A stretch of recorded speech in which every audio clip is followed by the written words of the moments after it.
가수 박진영 씨가 구원파 논란에 휩싸였더라고요. 구원파 모임을 인도했다는 뉴스가 한 주간 동안 잠시 한국에서 굉장히 화제가 됐어요. 떠들썩했더라고요. 그 뉴스를 보도한 매체에서는 확신을 갖고 보도를 했고, 뉴스가 나가자마자 박진영 씨는 물론이고 그 모임에 초대받아서 참석했었다는 배우 배용준 씨까지 나서서 강력히 부인하는 입장을 내놨습니다. 박진영 씨가 올린 간증문 읽었는데요. 글쎄 뭐라 그럴까요? 신앙생활의 기초가 좀 다듬어지거나 바로잡혀야 될 부분들이 많다는 생각을 좀 했습니다. 근데 이단 전문가들 입장에서는 구원파와 틀이 같다는 거예요.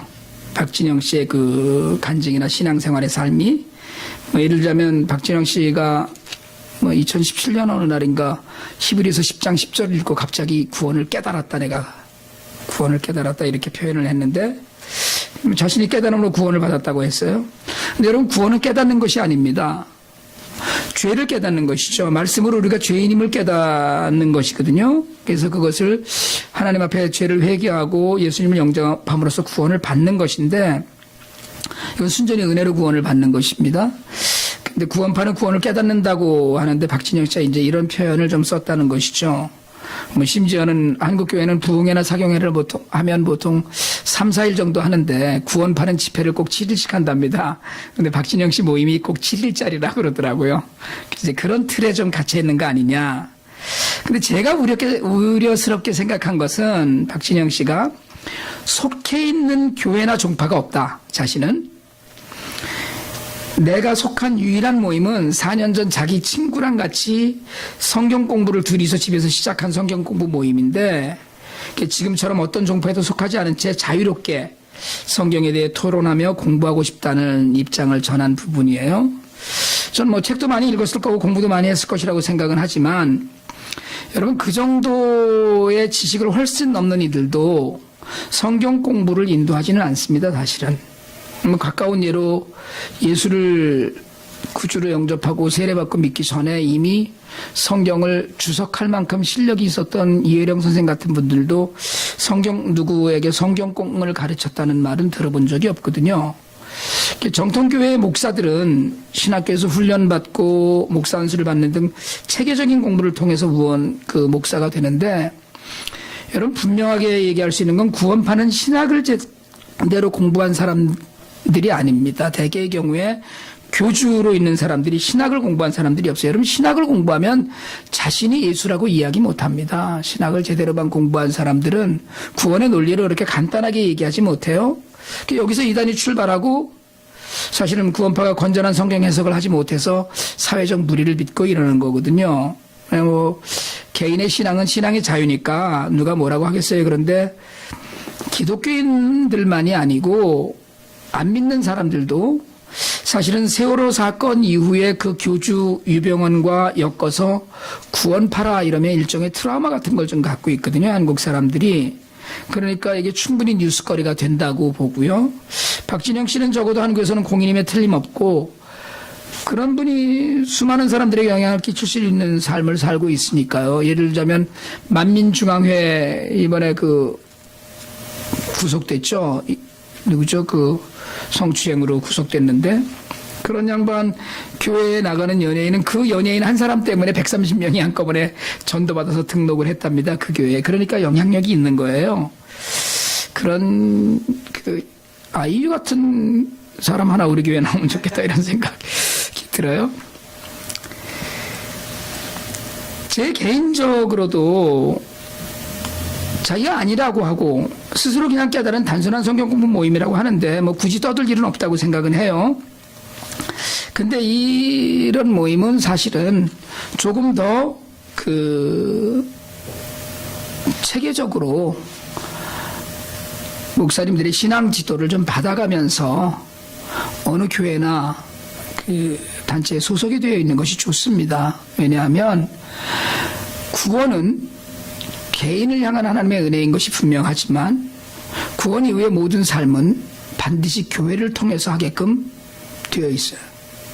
하나님이 이 땅에 가정이라는 오가나이제이션을 허락하셨으면 예수님은 교회라는 오가나이제이션을 만드셨습니다. 그래서 하나님이 창시하신 이 땅에 두 가지 조직이 딱 있는데 하나가 가정이고 하나가 교회이거든요. 그러니까 그런 의미에서 교회를 무시하면 그 신앙이 이단으로 흐를 염려가 많이 있습니다. 그런 의미에서 사실은 여러분 우리가 신앙생활을 할 때 늘 말씀 안에서 바른 공부를 하고 바르게 믿는 것은 정말 중요하다는 생각을 하고요. 제가 이 사건 내용을 생각하면서 우리 생각을 좀 했어요.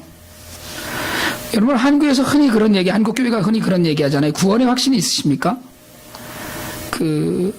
구원받은 모습이 어디에서 옵니까 우리는?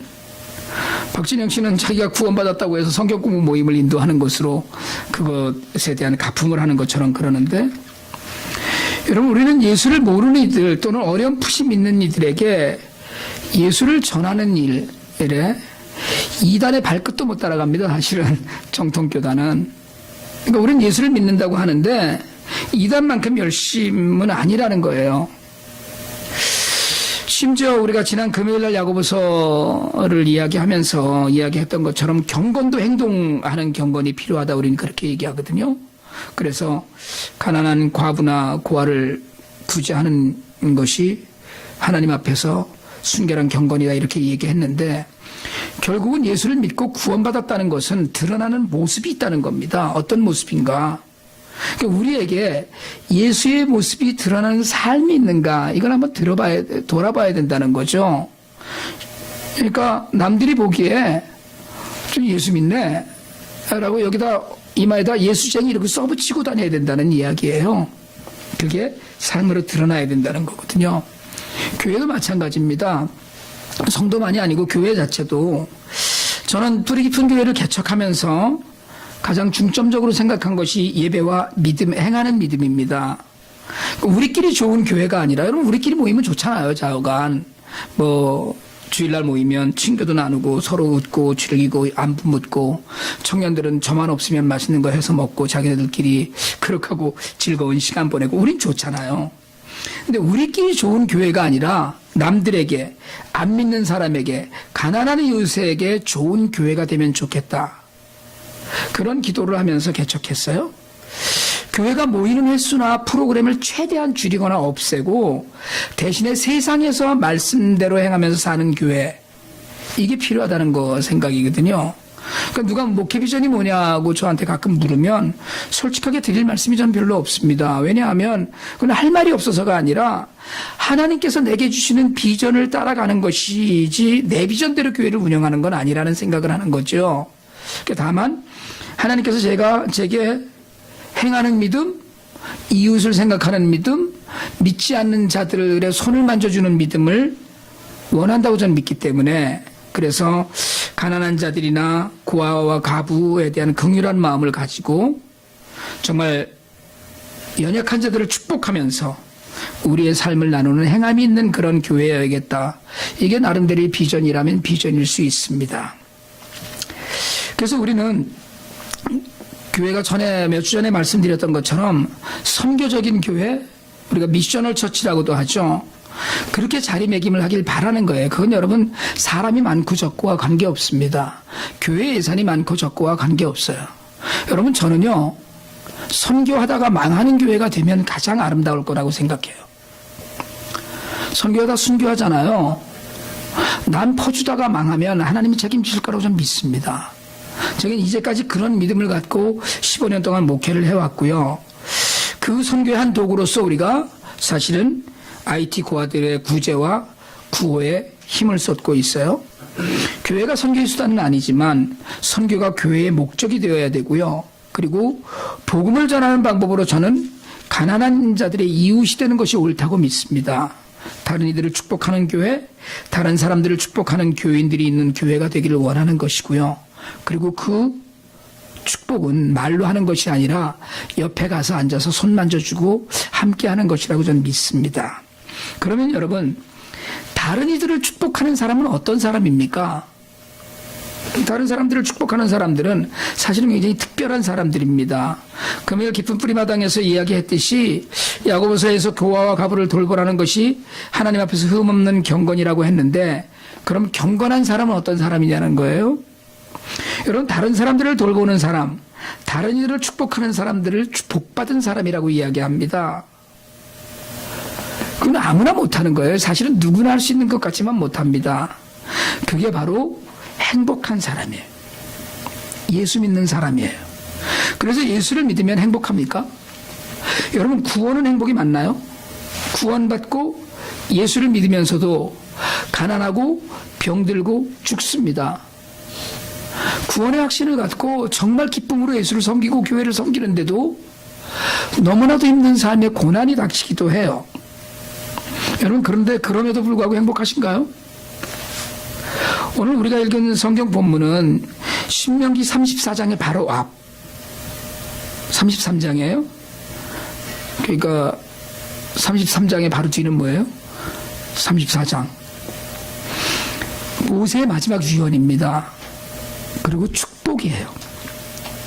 제가 그 단어 사용에 굉장히 민감하거든요. 사실은 저는 인터넷이나 이런 데서 맞춤법이나 철자법이 틀린 글들을 읽으면 일단 한 수 접어주고 들어갑니다. 그런 습관이 좀 있어요. 말은 정확하게 쓰고 읽어야 된다고 생각해요. 그래서 축복이라는 단어와 복이라는 단어를 반드시 구분합니다. 저는 축복은 하나님께 복을 빌어준다는 뜻이에요. 여러분을 축복합니다. 이 말은 하나님께서 여러분에게 복을 주시기를 바랍니다 라는 뜻이죠. 근데 하나님께서 축복하여 주시옵소서, 하나님 우리를 축복해 주시옵소서, 이건 틀린 표현이라는 거예요. 하나님이 누군가에게 복을 빌어줘야 된다는 얘기는 어폐가 있다는 얘기죠.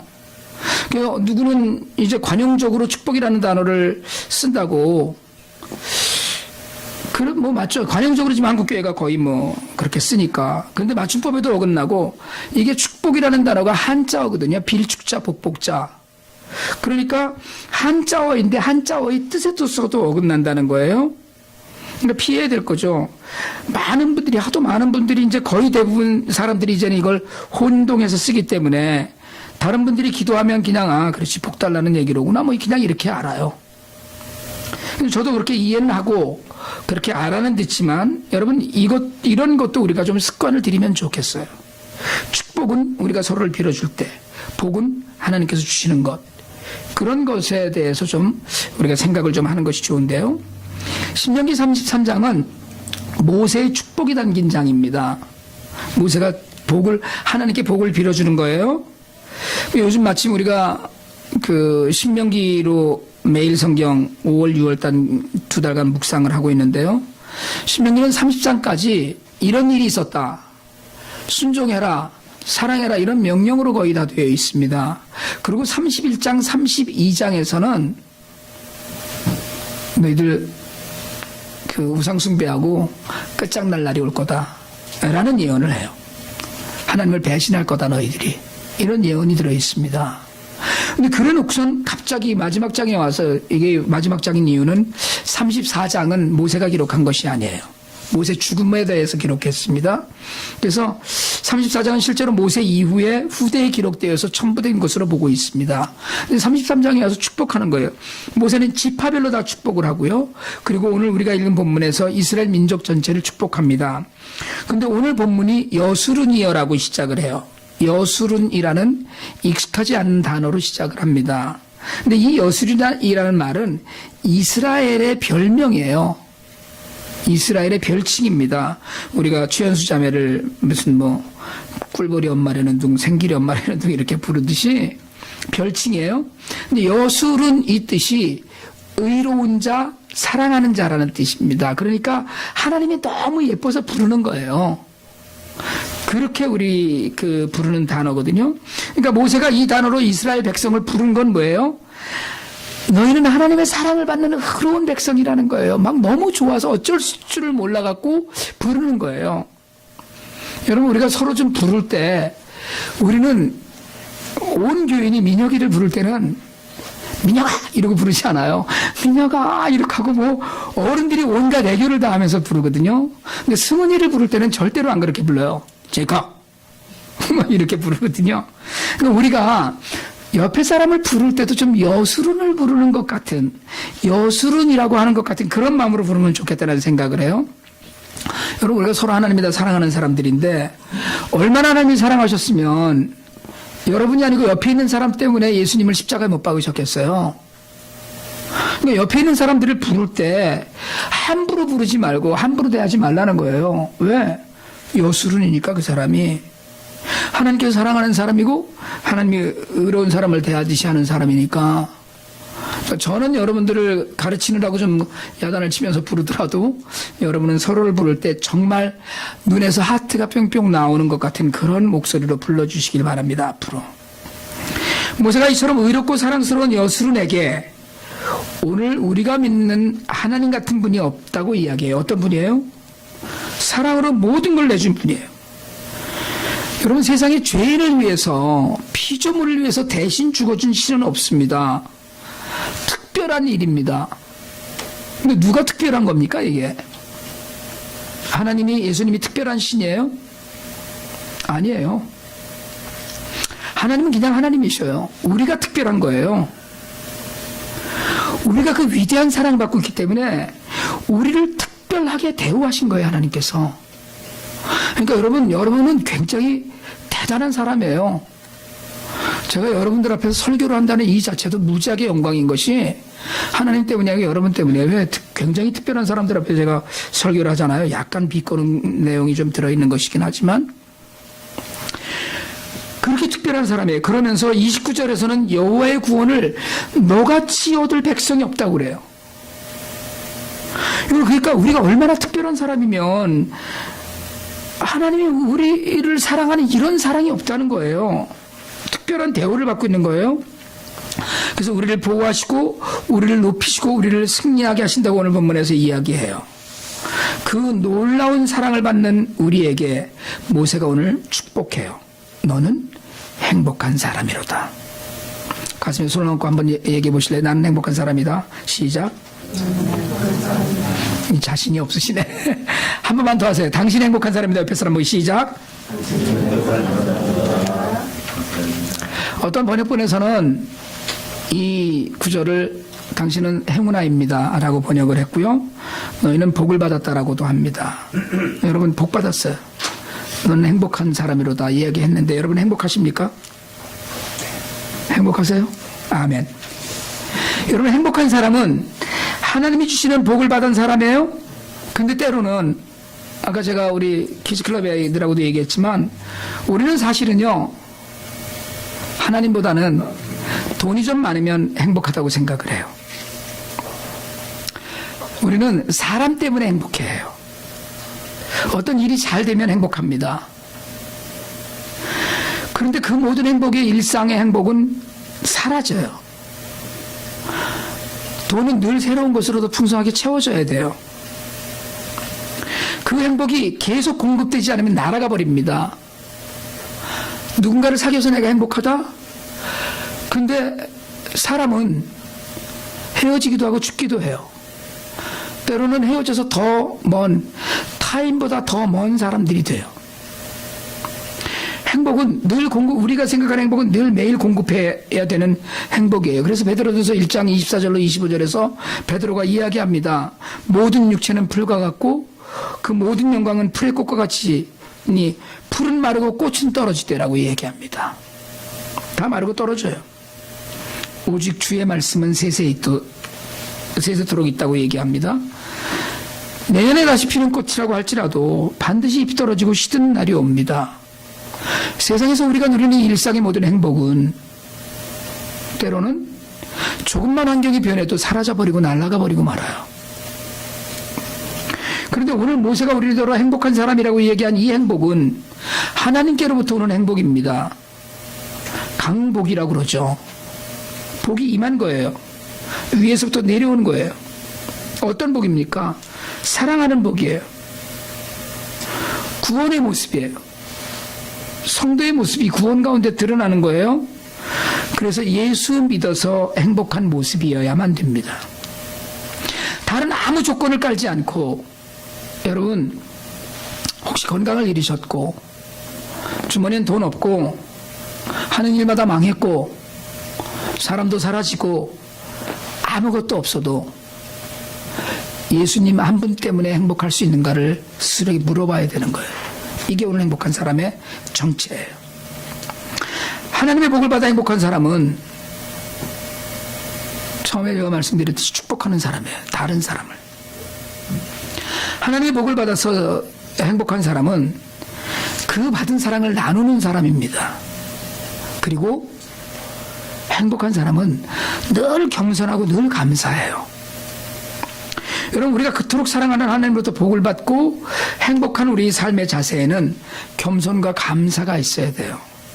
근데 여러분, 겸손이 뭡니까? 겸손은 스스로 낮아지는 게 아니고요.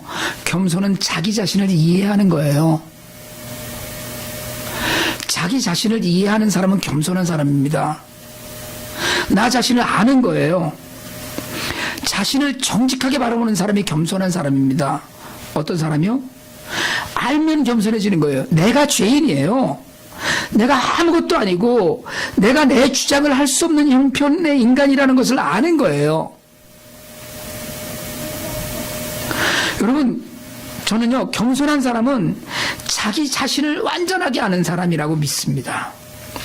그리고 용기 있는 사람이 겸손해요. 아무나 겸손하지 않습니다. 내가 내 꼬라지를 아니까 고개를 빳빳이 들고 누구 앞에서 대들 수가 없는 거예요. 나를 알면 함부로 내 주장을 막 내세우고 이것이 옳다고 주장할 수 없어요. 그 겸손한 사람이 복 있는 사람이에요. 행복한 사람이에요. 남들을 비난하지 않고 비판하지 않습니다. 뭔가 내 안에 내 모습이 어떤 모습인지를 알면 겸손하고 그리고 행복할 수 있어요.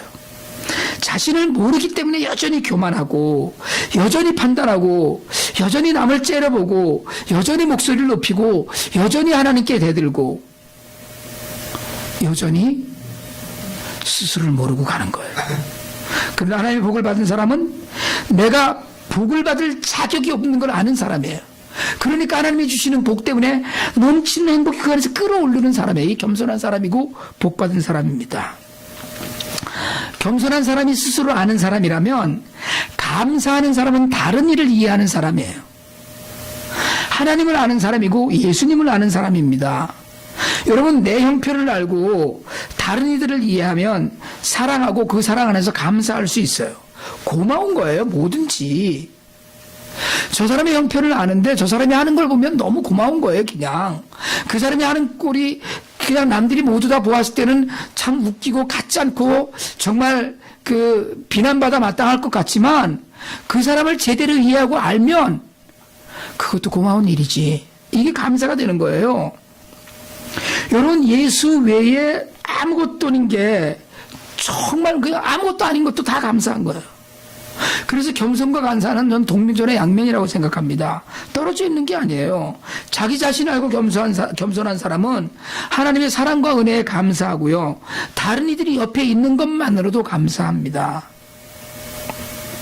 여러분, 아이가 자식이 있으면은요, 아이들은 부모님께 감사해야죠. 우리가 다음 주에 이제 어머니 날이라고 그래서 어머님들께 감사하겠지만 큰 은혜를 입었다고 부모님께 감사합니다. 근데 부모는요, 여러분, 부모는 자식에게 감사할 줄 알아야 됩니다. 정말 자식에게 고마워할 줄 알아야 돼요. 여러분, 좀 심하게 얘기하면 부모가 자식에게 큰절할 수 있어야 됩니다. 우리는 이렇게 하겠네. 아유, 어떻게 이런 것이 나한테 있을까? 이런 질문을 해요. 그 질문 안에 두 가지 의미가 있습니다. 어떻게 이런 복도이가 내 새끼가 됐을까? 이런 의미가 있는가 하면, 다른 의미는요, 이 왼수가 내 새끼가 돼갖고 이런 얘기 하거든요. 근데 여러분, 복동이든 왼수든 감사하실 수 있길 바랍니다. 그 자식 때문에 여러분, 우리가 하나님의 사랑을 깨달아요.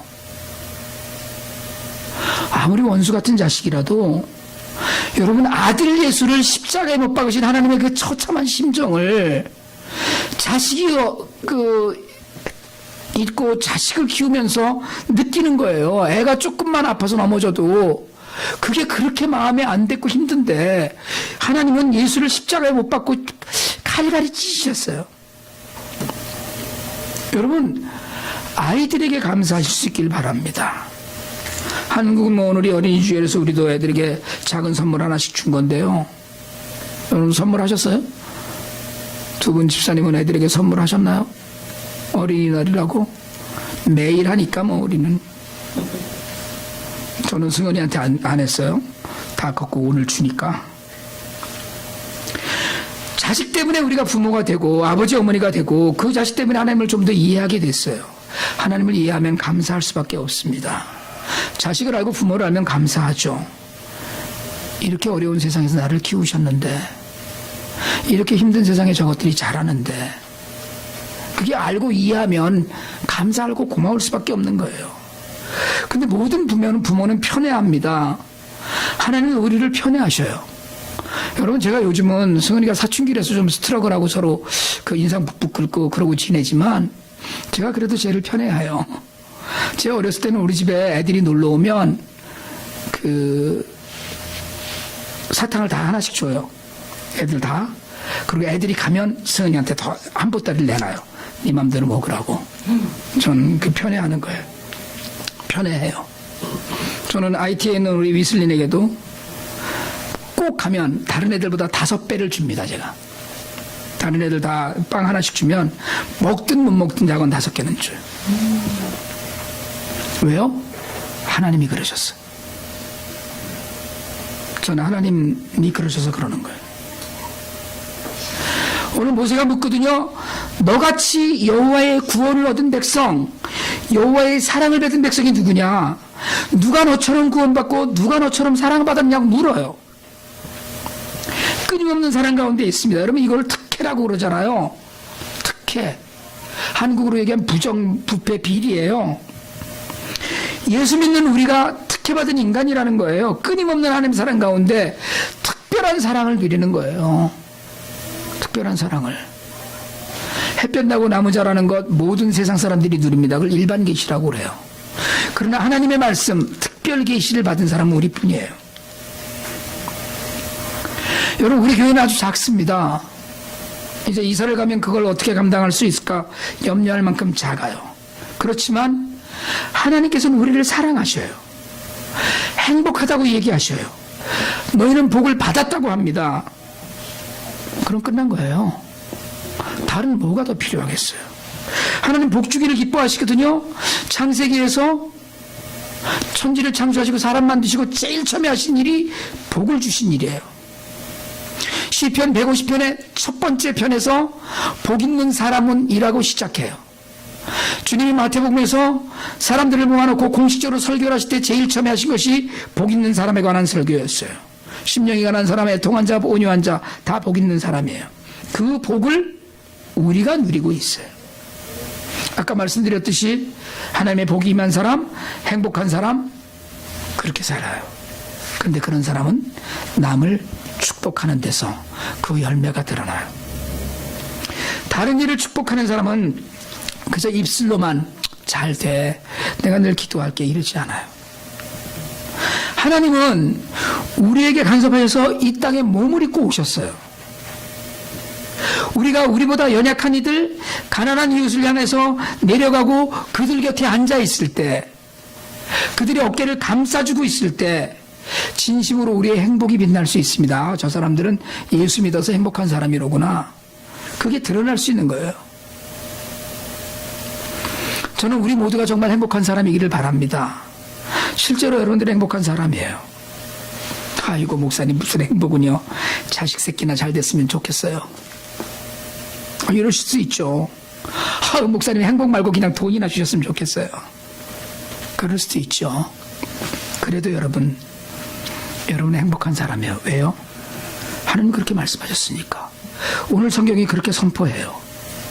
순식간에 없어질 세상 것들로 행복한 것이 아니라, 세월이 흘러서 어찌 될지 모를 사람 때문에 행복한 것이 아니라 영원한 주인 되시는 예수 때문에 행복한 거예요. 저는 우리 교회가, 우리 성도가 행복에 넘쳐서 다른 이들을 넘치도록 축복할 수 있기를 기도합니다. 가난한 이웃에게 모든 것을 줄 수 있기를 소망합니다. 넘치는 은혜 가운데 다른 이들을 살리는 일에 우리가 쓰임받기를 원합니다. 여러분 행복하세요? 혹시 행복을 찾지 못하셨습니까? 그래도 하나님께서 분명히 우리 모두를 구원해 주시고 지켜주시고 보호해 주시고 그리고 사실은 오늘 여기까지 인도해 주셨어요. 그것 하나로도 우리는 행복한 사람이에요.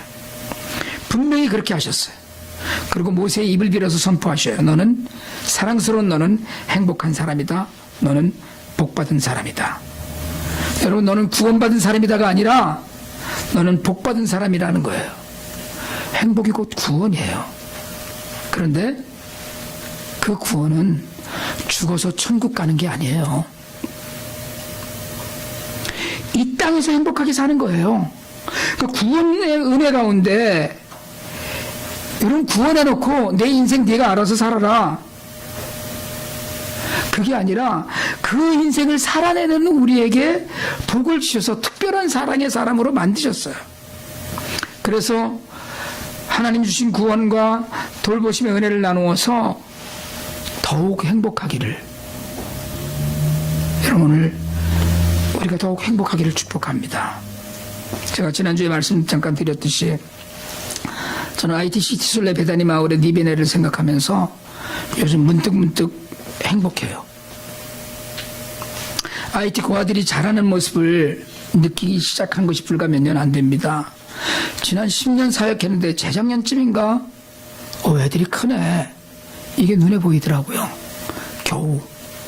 그런데 그때 참 행복했어요. 여러분 오늘 성경은 너는 행복하다라고 했어요. 그 행복을 나누면서 더더욱 행복한 우리 모두가 되길 소망합니다. 말씀을 마치려고 합니다. 여러분은 특별한 사람이에요. 행복해야만 되는 사람들입니다. 행복할 수밖에 없는 사람이에요. 하나님께서는 여러분이 진실로 행복하시기를 원하십니다. 여러분 그 행복을 가슴에 하나가득 안고 세상을 위로하고 감사하며 섬길 수 있게 되기를 축복합니다.